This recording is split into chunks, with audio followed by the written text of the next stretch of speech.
लूका का सुसमाचार अध्याय 7 वचन 11 से लेकर 16 तक मैं पढ़ रही हूँ, ध्यान देकर सुनो। थोड़े दिन बाद वह नाइन नाम के एक नगर को गया। उसके चेले और बड़ी भीड़ उसके साथ जा रही थी। जब वह नगर के फाटक के पास पहुंचा तो देखो, लोग एक मुर्दे को बाहर लिए जा रहे थे, जो अपनी माँ का इकलौता पुत्र था और वह विधवा थी, और नगर के बहुत से लोग उसके साथ थे। उसे देखकर प्रभु को तरस आया और उससे कहा, मत रो। तब उसने पास आकर अर्थी को छुआ और उठाने वाले ठहर गए। तब उसने कहा, हे जवान, मैं तुझसे कहता हूँ, उठ। तब वह मुर्दा उठ बैठा और बोलने लगा। उसने उसे उसकी माँ को सौंप दिया। इससे सब पर भय छा गया और वे परमेश्वर की बड़ाई करके कहने लगे, हमारे बीच में एक बड़ा भविष्यवक्ता उठा है और परमेश्वर ने अपने लोगों पर कृपा दृष्टि की है। Hallelujah, hallelujah, hallelujah, hallelujah, hallelujah. मेरे प्यारे भाइयों और बहनों, जब प्रभु यीशु मसीह परमेश्वर का पुत्र इंसान के रूप में इस धरती पर इस्राएल देश में था, तब की ये घटना है। प्रभु यीशु ने उस समय बहुत सारे अद्भुत काम किए थे, बहुत सारे चिन्ह और चमत्कार किए थे। उनमें से यह भी एक चमत्कार है जो अभी हमने पढ़ा। प्रभु यीशु अपने चेलों के साथ एक नगर में जा रहा था। नाइन नाम का वह नगर था। प्रभु अपने चेलों के साथ उस नगर में जा रहा था और उनके साथ लोगों की बहुत भीड़ भी थी। जैसे ही प्रभु नगर के फाटक के पास पहुंचा, तब उसने ऐसा देखा कि नगर में से कई लोग एक मुर्दे को लेकर बाहर जा रहे थे उसको दफनाने के लिए। वह एक विधवा औरत का इकलौता बेटा था और उस गांव के बहुत सारे लोग, उस नगर के बहुत सारे लोग उसके साथ थे, और ये सारे लोग मिलकर उस मुर्दे को नगर के बाहर लेके जा रहे थे उसे दफनाने के लिए। उसकी विधवा माँ बहुत रो रही थी। प्रभु ने उसकी माँ की ओर देखा, मरे हुए बेटे की माँ की ओर देखा, और वचन कहता है कि उसका दिल करुणा से भर गया।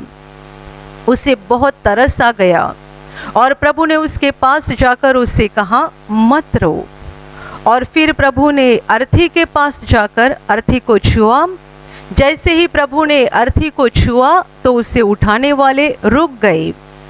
प्रभु ने उस बेटे को कहा, अर्थात उस लाश को कहा, हे जवान, मैं तुझसे कहता हूँ, उठ।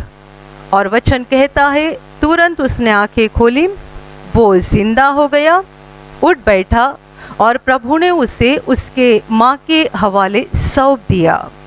आगे लिखा गया है कि यह देखने के बाद उस नगर के जितने सारे लोग वहाँ पे मौजूद थे, उन पर एक बड़ा भय छा गया।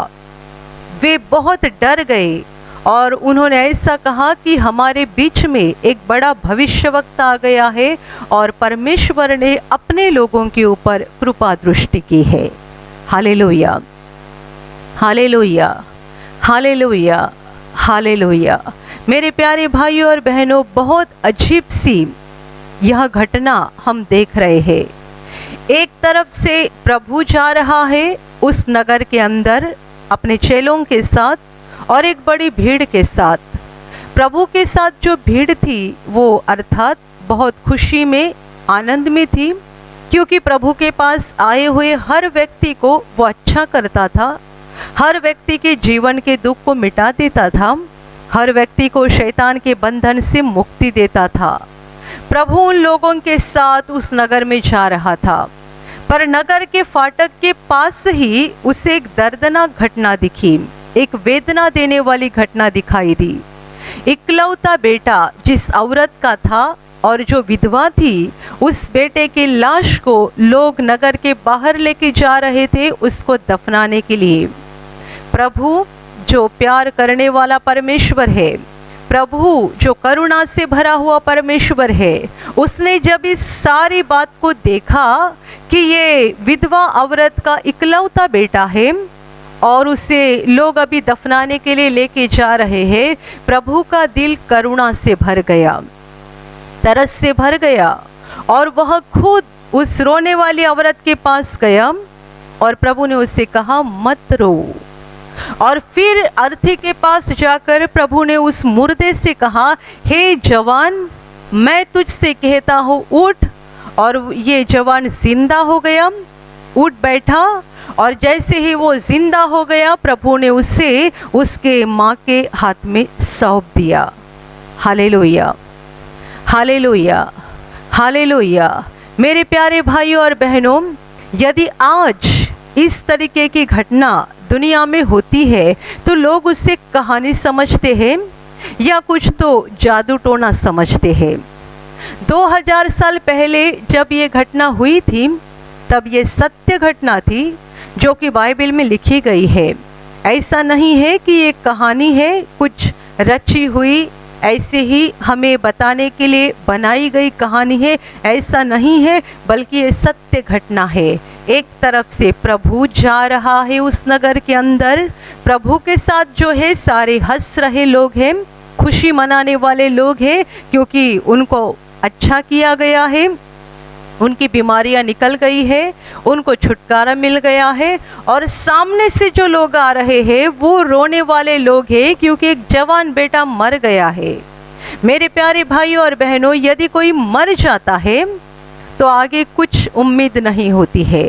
जब तक व्यक्ति बीमार रहता है हम सोचते हैं उम्मीद है, उम्मीद है, उम्मीद है। चाहे कितने भी बड़ी बीमारी क्यों ना आई हो या बीमारी किसी भी हद तक क्यों ना पहुंची हो तो भी हम सोचते हैं उम्मीद है। पर एक बार व्यक्ति मर जाता है हम सोचते हैं सब कुछ खत्म हो गया। उस औरत के लिए सब कुछ खत्म हो गया था। वो विधवा थी और जो मरा था वह उसका इकलौता बेटा था, उसके लिए सब कुछ खत्म हो चुका था, अब कोई उम्मीद नहीं थी। पर प्रभु ने जब उसे देखा, सबसे पहले प्रभु उस औरत के पास गया, न कि मुर्दे के पास गया। पहले वो मुर्दे के पास नहीं गया बल्कि उस औरत के पास गया और उसे कहा मत रो। इसका साफ मतलब ये होता है कि हमारे दुखों को या हमारे आंसुओं को देखकर परमेश्वर का दिल तरस से भर जाता है। प्रभु ने पहले उसे चुप कराने की कोशिश की, मत रो। और फिर वो अर्थी के पास गया और उसने मरे हुए बेटे को जिंदा किया। मेरे प्यारे भाइयों और बहनों, 2000 साल पहले जिस महान प्रभु ने इंसान के रूप में इस धरती पर आकर ये चमत्कार दिखाया था, वही महान प्रभु आज भी आत्मा के रूप में धरती पर मौजूद है। और जो करुणा, जो तरस उसके दिल में तब थी, वही करुणा आज भी है, वही तरस आज भी उसके दिल में है। मेरे प्यारे भाइयों और बहनों, आज दुनिया की हालत बिगड़ते जा रही है। दुनिया में चारों तरफ समस्याएं दिखाई दे रही है, चारों तरफ एक भयानक माहौल नजर आ रहा है। लोग डरे हुए हैं, बीमारियां फैलते जा रही है, समस्याएं बढ़ते जा रही है, जीवन कठिन होते जा रहा है, परेशानियां बढ़ते जा रही है। पर ऐसे इस भयानक दुनिया में हम भूल गए हैं कि हम पर प्यार करने वाला कोई है, हमारी परवाह करने वाला कोई है, ऐसा कोई है जिससे हमारे ऊपर तरस आता है। मेरे प्यारे भाइयों और बहनों, जब ये उस जवान लड़के के लाश को लोग दफनाने के लिए लेके जा रहे थे, उस औरत के लिए क्या उम्मीद थी? वो मन में यही तो सोच रही थी कि सब खत्म हो गया।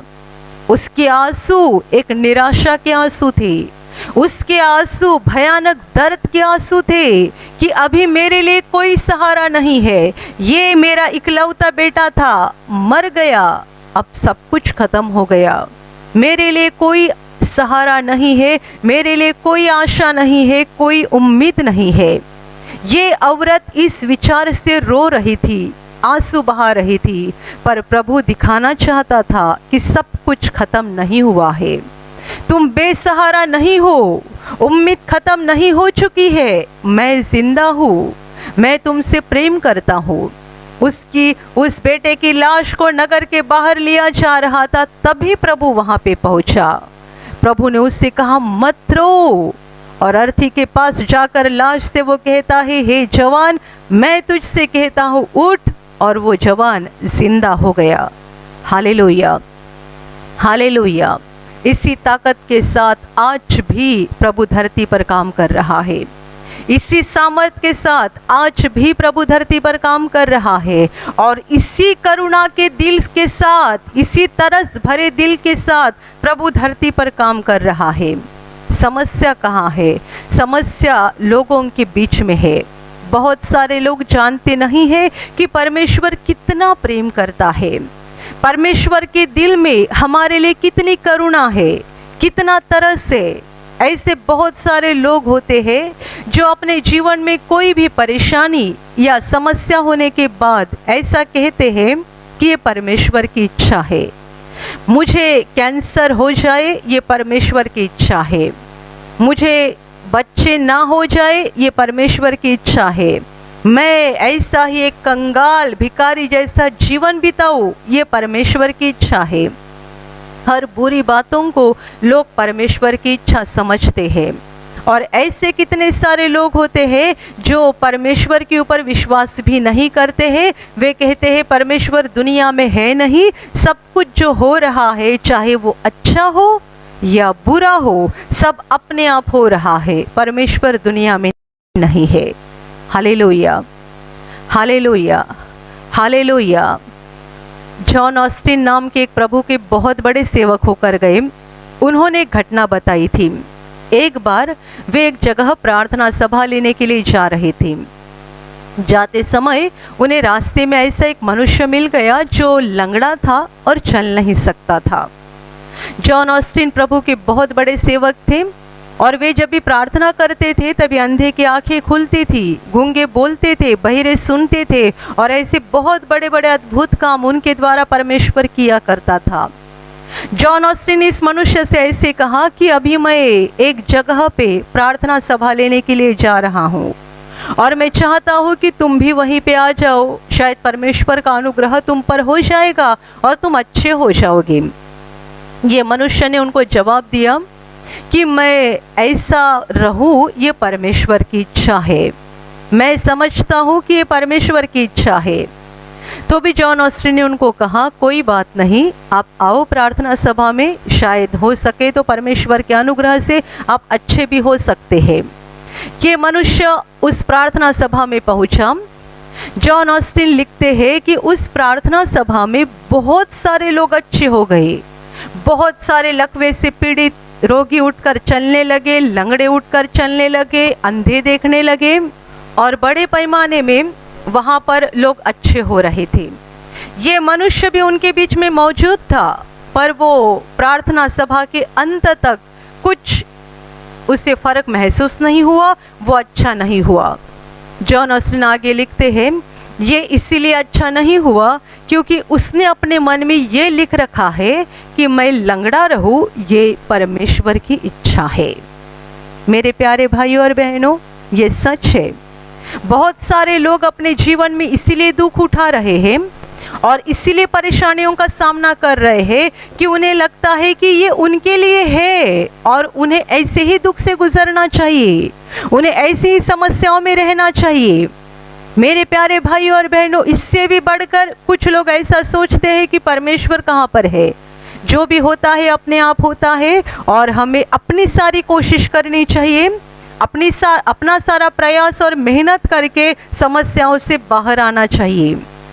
मेरे प्यारे भाइयों और बहनों, सच्चाई ये है कि परमेश्वर प्रेम है, वो प्रेम है और वो अनंत प्रेम है। उस महान प्रेमी परमेश्वर के ऊपर दुनिया विश्वास नहीं कर रही है, इसीलिए आज लोगों की हालत इतनी भयानक बनते जा रही है। हम देख रहे हैं चारों तरफ माहौल एक भयानक बन रहा है, तो भी इसी हालत में भी लोग परमेश्वर के ऊपर देखने के लिए और उस पर विश्वास करने के लिए तैयार नहीं है। जब प्रभु यीशु मसीह धरती पर था, उस समय के लोग ज़रा अलग थे, उनके दिल की हालत अलग थी, और आज के ज़माने के लोगों के दिल की हालत अलग है। हम बाइबल में पढ़ते हैं कि प्रभु किसी भी एक गांव में या नगर में जाता था और वहाँ कोई एक अद्भुत काम दिखाता था, तो ये एक अद्भुत काम देखने से पूरा गांव यीशु के पास आता था। एक अद्भुत काम देखने से पूरा गांव प्रभु के पास आता था। हम बाइबल में देखते हैं कि सामरी औरत के साथ प्रभु ने बातें की, और ये बातें होने के बाद जब उस औरत को इस बात का एहसास हो गया कि परमेश्वर का पुत्र मसीहा जिसकी हम राह देख रहे थे वो यही है, ऐसा जब उसे एहसास हो गया, तब वो दौड़ते दौड़ते गांव में गई। उसने गांव वालों को बताया, और बाइबल आगे लिखती है कि पूरा गांव उस कुआं के पास आ गया मसीहा को देखने के लिए। उन्होंने यीशु को देखा, यीशु का उपदेश सुना, और ये सारा होने के बाद उन्होंने उस औरत को ऐसा कहा, गांव वालों ने औरत को ऐसा कहा कि अभी सिर्फ तेरे कहने से हम विश्वास करते हैं ऐसा नहीं है, बल्कि हमने खुद देखा है और खुद जान लिया है कि यही मसीहा है, यही उद्धार करता है। Hallelujah, hallelujah. एक औरत ने प्रभु यीशु को जाना, वो दौड़ते दौड़ते गांव में गई, उसने गांव वालों को बताया, और सारा गांव प्रभु को देखने के लिए आ गया। उन्होंने यीशु को देखा, यीशु के उपदेश को सुना, और वे लोग खुद बोलते हैं कि अभी तेरे कहने के अनुसार ही नहीं हम विश्वास करते, बल्कि हमने खुद देखा है और खुद जान लिया है कि यही उद्धार करता है, यही मसीहा है। ऐसा कई बार हो चुका है कि केवल एक व्यक्ति ठीक होने के बाद पूरा गांव यीशु के पास आता था। यीशु के स्वर्ग में चले जाने के बाद जब चेलों ने ये काम करना आरंभ किया, तब भी ऐसा हो रहा था कि एक चमत्कार देखने के बाद पूरा नगर, पूरा शहर या पूरा गांव प्रभु के पास आता था। आज की हालत बहुत अलग हो चुकी है।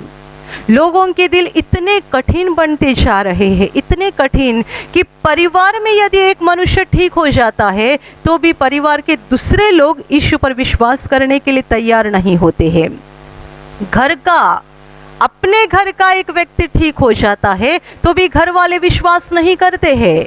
जो सालों साल बीमारी में तड़प रहा था, बीमारी की हालत में था, उसे परमेश्वर ने अच्छा किया, घर के लोग देखते हैं तो भी घर के लोग विश्वास नहीं करते हैं, तो फिर पड़ोसी और पूरा गांव और पूरा शहर और पूरा नगर, ये तो बात बहुत दूर की है। क्या हो गया? लोगों के दिल बहुत कड़क बन चुके हैं। मेरे प्यारे भाई और बहनों, परमेश्वर के लिए लोगों ने अपने दिल को कठिन बना के रखा है और वे अपना ही नुकसान करा रहे हैं। दुनिया की हालत भयानक होते जा रही है तो भी लोग कहते हैं कहाँ है परमेश्वर, कहाँ है उसके अद्भुत काम, कहाँ है उसके चमत्कार, कहाँ है उसका सामर्थ। मेरे प्यारे भाई और बहनों, परमेश्वर प्रेम है, वो हर किसी की परवाह करता है, वो हर किसी से प्यार करता है, और वो नहीं चाहता है कि हम रोते रहें, वो नहीं चाहता है कि हम आंसू बहाते रहे, वो नहीं चाहता है कि हम बीमारी में रहे, वो नहीं चाहता है कि हम हमारे जीवन में दुख, दर्द और पीड़ा में रहे। परमेश्वर इतना प्रेम है कि वो हमारे आंसुओं को पोंछना चाहता है। इसीलिए जब प्रभु यीशु इंसान के रूप में धरती पर आया, उसने सबों के साथ भलाई की। उसके पास आए हुए हर मरीज को उसने अच्छा किया। इस घटना में तो हम ऐसा देखते हैं कि यह औरत प्रभु के पास आई नहीं थी और ना ही उसने प्रभु से विनती की थी, तो भी प्रभु खुद उसके पास गया। ऐसा एक दो जगह हम बाइबल में देखते हैं जहाँ पर लोग प्रभु के पास नहीं आए थे, बल्कि प्रभु खुद उनके पास गया था। ये एक ऐसी घटना है जहाँ पर वो औरत प्रभु के पास नहीं आई थी और ना ही उसने प्रभु से विनती की थी, बल्कि प्रभु खुद उसके पास गया, क्योंकि वो सामने थी, रो रही थी और प्रभु को उसके आंसुओं को देखा नहीं जा रहा था। मेरे प्यारे भाइयों और बहनों, वो प्यार से भरा हुआ परमेश्वर है, वो करुणा से भरा हुआ परमेश्वर है। जब वो 33.5 साल धरती पर था, उसने जो भी किया सब कुछ भला किया। उसने बीमारों को अच्छा किया, अंधों की आंखें खोली, गूंगों को बोलने की शक्ति दी, मरे हो को जिंदा किया, रोने वाले के आंसुओं को पोंछा और बहुत सारे लोगों को पापों की क्षमा देकर उनका स्वीकार करके और बहुत पापियों को ग्रहण करके उसने साबित किया कि वो प्यार करने वाला परमेश्वर है।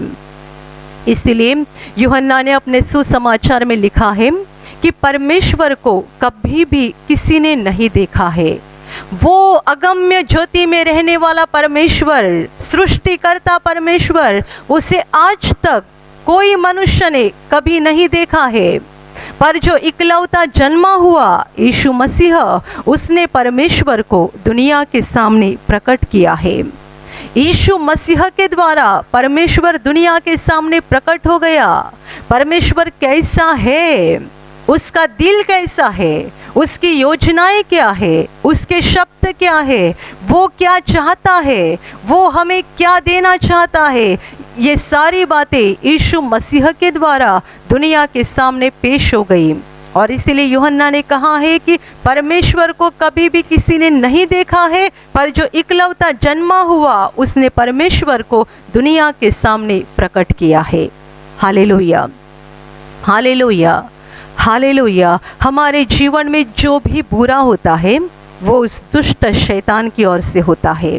परमेश्वर कभी भी किसी का बुरा नहीं करता है। आप बीमार हैं, शैतान ने आपके जीवन में बीमारी दी है। आप रो रहे हैं, आपके जीवन की समस्याएं शैतान ने दी है। आपके जीवन में कुछ बुरा चल रहा है, वो सब शैतान ने आपके साथ किया है, परमेश्वर ने नहीं।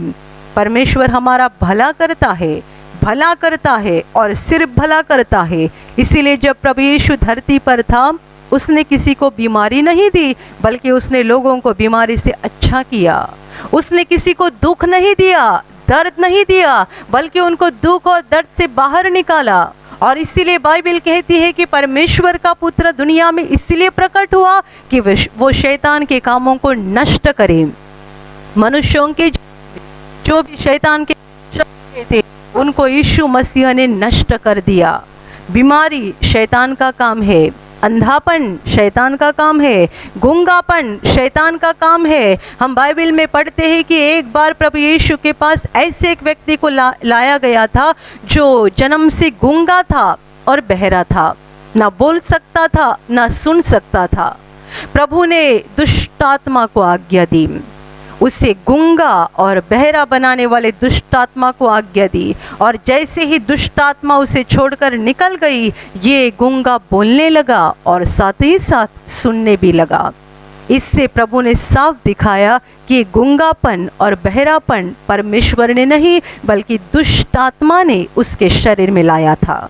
Hallelujah, hallelujah, hallelujah. जीवन का सब कुछ बुरा उस दुष्ट शैतान की ओर से आता है। आज दुनिया का माहौल बिगड़ते जा रहा है, क्योंकि लोगों ने परमेश्वर के लिए अपने दिल को कड़क बना दिया है और उस दुष्ट शैतान को इजाजत दी है अपने जीवन में काम करने के लिए। ये धरती को परमेश्वर ने मनुष्यों के हाथ में दिया है और मनुष्य शैतान का गुलाम बन गया है।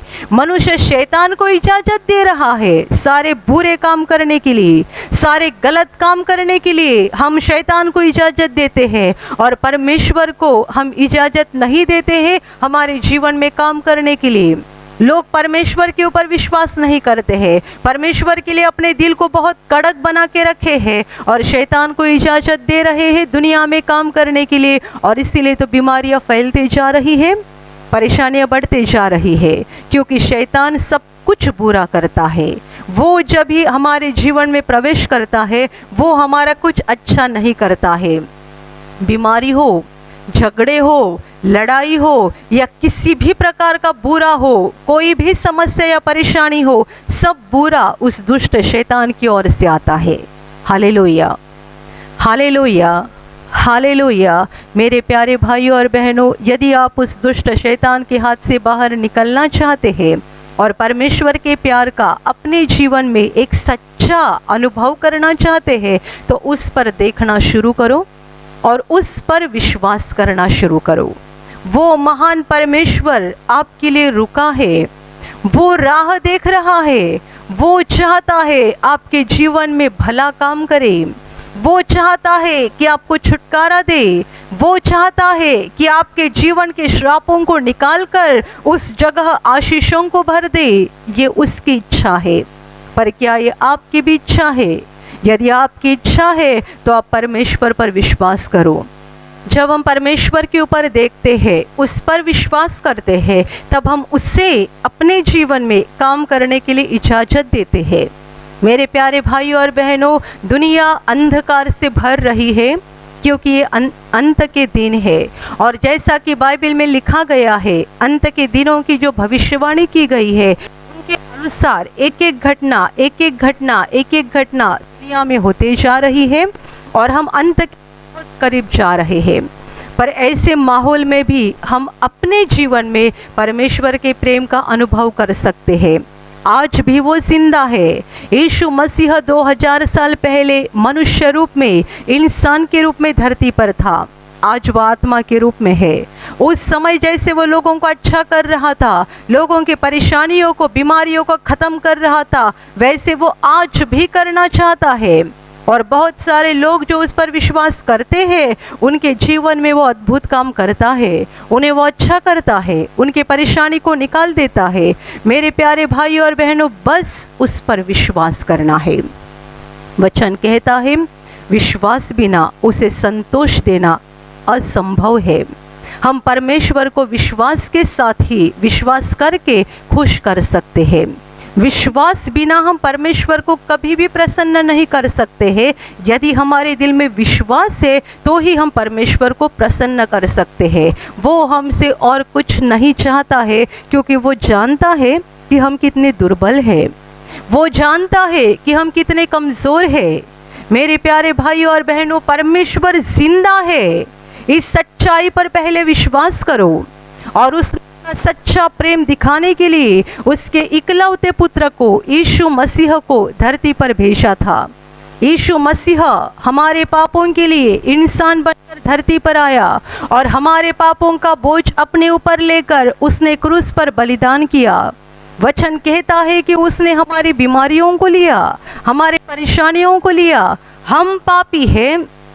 पाप की वजह से जो बीमारियां, जो परेशानियों का हमें सामना करना पड़ता है, उन सारी बीमारियों को, सारी परेशानियों को प्रभु यीशु ने अपने ऊपर उठाया और उसने क्रूस पर बलिदान किया, ताकि उस पर विश्वास करने वाले हर व्यक्ति को पापों की क्षमा मिल जाए, वे उस दुष्ट शैतान के हाथ से मुक्त हो जाए, उनका जीवन स्वर्ग की रोशनी से भर जाए, स्वर्ग की खुशी से, आशीषों से, शांति से भर जाए और ये जीवन खत्म होने के बाद अनंत जीवन में उनका प्रवेश हो जाए। Hallelujah, hallelujah, hallelujah. मेरे प्यारे भाइयों और बहनों, आज के घड़ी आप अपने जीवन में किसी भी भयानक दुख का या बीमारी का सामना कर रहे होंगे, पर यह समझ लो कि आपके जीवन का सारा दुख और सारी परेशानी उस दुष्ट शैतान ने आपके जीवन में लाई है। उसे आपके ऊपर इसीलिए अधिकार मिल चुका है क्योंकि आपने उसकी सुनी है। जब हम शैतान की बात को मानते हैं तभी उसको हमारे ऊपर अधिकार मिलता है और फिर वो हमारे जीवन में सब कुछ बुरा करता है। पर उस महान परमेश्वर पर विश्वास करो, उसके प्रेम के ऊपर विश्वास करो, उसकी करुणा के ऊपर, उसकी दया के ऊपर विश्वास करो, क्योंकि वो किसी भी हालत में हमें क्षमा करने के लिए तैयार रहता है। हम बाइबल में ऐसी घटनाएं पढ़ते हैं जब बहुत पापी समझे जाने वाले लोग प्रभु के पास आए, रोए और प्रभु ने बड़े प्यार से उनका स्वीकार किया, बड़े प्यार से उनको ग्रहण करके उन्हें पापों की क्षमा दी। आपने अपने जीवन में शैतान का सुना होगा, तो भी परमेश्वर आपसे प्यार करता है, वो आपको क्षमा देना चाहता है और वो आपके जीवन के सारे परेशानी को मिटाकर आपके जीवन को आशीषों से और एक सच्ची खुशी से भर देना चाहता है। Hallelujah, hallelujah. जैसा कि बाइबल में कहा गया है कि अंत के दिनों में दुनिया में विश्वास खत्म हो जाएगा, आज हम देख रहे हैं कि परमेश्वर के लिए विश्वास खत्म हो रहा है। पर आप जो वचन को सुन रहे हैं, आप अपने दिल को परमेश्वर के लिए कठिन मत बनाना। अपना दिल परमेश्वर के लिए एक छोटे बच्चे के समान बना दो, उसे कठिन मत बना दो। यदि आप अपने दिल को कठिन बना दोगे परमेश्वर के लिए, तो आप खुद का ही नुकसान कर बैठोगे। दुनिया में ऐसे बहुत सारे लोग हैं जो बाकी सारी बातों पर बड़े आसानी से भरोसा करते हैं, पर जब परमेश्वर का सवाल आता है उन्हें बड़ी हंसी आती है। वे उनके दिल को बहुत कठिन बना देते हैं और परमेश्वर पर और उसकी बातों पर विश्वास नहीं करते हैं। ऐसे सारे लोग अपने आप की आत्मा को गंवा रहे हैं, अपने आप का नुकसान कर रहे हैं। हम देख रहे हैं दिन ही दिन दुनिया की हालत बुरी होते जा रही है। मेरे प्यारे भाइयों और बहनों, हमें उम्मीद है, हमें आशा है, परमेश्वर जिंदा है, यीशु मसीह जिंदा है, वो हमसे प्यार करता है। जैसे कि इस औरत के जीवन की सारी उम्मीद खत्म हो चुकी थी, सारी उम्मीद। क्या उसने सपने में भी तो सोचा होगा कि ऐसा कुछ मेरे साथ हो जाएगा कि रास्ते में कोई तो आकर मेरे बेटे को जीवित करके मेरे हाथों में सौंप देगा? यकीनन उसने सपने में भी ऐसा सोचा नहीं होगा। पर जो उसने कभी सोचा नहीं था वो परमेश्वर ने उसके लिए किया। वो विधवा औरत थी, इकलौता बेटा था, मर चुका था, सारी उम्मीद खत्म हो चुकी थी। परमेश्वर ने जिंदा करके उसके हाथ में उसका बेटा सौंप दिया। मेरे प्यारे भाइयों और बहनों, जीवन में कितनी भी बड़ी समस्या, कितना भी बड़ा दुख या परेशानी का कितना भी बड़ा पहाड़ आपके सामने क्यों ना खड़ा हो, पर ये कभी मत सोचो कि उम्मीद खत्म हो चुकी है, अभी कोई आशा नहीं है, ऐसा कभी मत सोचो। कई सारे लोग जब ऐसी हालत पे पहुंच जाते हैं तब वे खुदकुशी करके अपने जीवन को समाप्त कर देते हैं। खुदकुशी तभी की जाती है जब उन्हें लगता है कि कोई उम्मीद नहीं है, कोई आशा नहीं है, मैं इससे नहीं बाहर आ सकता हूँ, अभी बचने की कोई उम्मीद नहीं है। ऐसा जब भी लगता है तभी लोग खुदकुशी करते हैं। पर मेरे प्यारे भाइयों और बहनों, परमेश्वर में हमें पूरी आशा है, उसमें हमें पूरा भरोसा है, उसमें हमारी सारी उम्मीद है कि चाहे हम कितने भी पापी क्यों ना हो, वो हमसे प्यार रखता है। उसके दिल में हमारे लिए करुणा है, उसके दिल में हमारे लिए तरस है। मेरे प्यारे भाइयों और बहनों, विश्वास के साथ उसके पास आओ, उस पर पूरे हृदय से विश्वास करो, दिल से विश्वास के साथ उसकी ओर देखना शुरू करो और अपने जीवन की सारी परेशानी, सारा संकट, सारा दुख, सारी बीमारियां उसके हाथों में सौंप दो। बस उस पर विश्वास करके जीवन जीना शुरू करो। आपके जीवन में एक बड़ा बदलाव हो जाएगा। एक न दिखने वाली शक्ति जो कि स्वर्ग की शक्ति होगी आपके जीवन में काम करेगी। जब आप परमेश्वर के ऊपर विश्वास करके जीवन जीना शुरू करोगे, आपका जीवन एक बिल्कुल अलग जीवन बन जाएगा। दुनिया के लोगों का जीवन अलग है क्योंकि उन्होंने परमेश्वर के लिए अपने मन को कठिन किया है। जो परमेश्वर पर विश्वास करके जीवन जीते हैं उनका जीवन एक अलग जीवन बन जाता है। उनके लिए बहुत सारी बातें आसान बन जाती है। आप जैसे जैसे विश्वास में आगे बढ़ते जाओगे, जैसे जैसे आप इस विश्वास में बढ़ते जाओगे, आपका जीवन बिल्कुल एक अलग जीवन बनते जाएगा। स्वर्ग की ताकत, परमेश्वर की ताकत आपके जीवन में काम करना शुरू करेगी। धीरे धीरे आपके जीवन की परेशानियों को आप खत्म होते हुए देखेंगे, आपकी बीमारियों को निकलते जाते हुए आप देखेंगे। आपका जीवन खुशी से और शांति से भर जाएगा और यीशु पर विश्वास करने का सबसे बड़ा बख्शिश, सबसे बड़ा प्रतिफल ये है कि मरने के बाद हम स्वर्ग में जाएंगे और अनंत काल परमेश्वर के साथ स्वर्ग में रहेंगे। Hallelujah, hallelujah, hallelujah, hallelujah. और अभी मैं आपके लिए प्रार्थना करने जा रही हूँ। आपके शरीर के जिस भाग पर बीमारी है, पूरे विश्वास के साथ वहाँ पर हाथ रखो और यदि वहाँ हाथ नहीं रख सकते हैं तो अपने सीने पे हाथ रखो। पूरा विश्वास करो कि प्रभु यीशु अभी आपको छूकर ठीक करेगा। प्रभु यीशु अभी आपको छूकर आपके जीवन में अद्भुत काम करेगा। आपके शरीर में से हर बीमारी प्रभु यीशु के पवित्र नाम से इसी क्षण निकल जाए। आपके जीवन का सारा दुख प्रभु यीशु के नाम से इसी क्षण निकल जाए। आपके जीवन में काम करने वाली सारी अंधकार की शक्ति प्रभु यीशु के नाम से आपके जीवन से निकल जाए। सारे शैतान के बंधन आपके जीवन से टूट जाए। हर दुष्टात्मा को प्रभु यीशु के नाम से मैं आज्ञा दे रही हूं, इसी क्षण इन्हें छोड़कर निकल जाओ और वापस उनमें नहीं आना। आपका जीवन परमेश्वर के आशीषों से भर जाए। स्वर्ग की शांति और स्वर्ग की खुशी पवित्र आत्मा आपके दिल में भर दे। आमीन।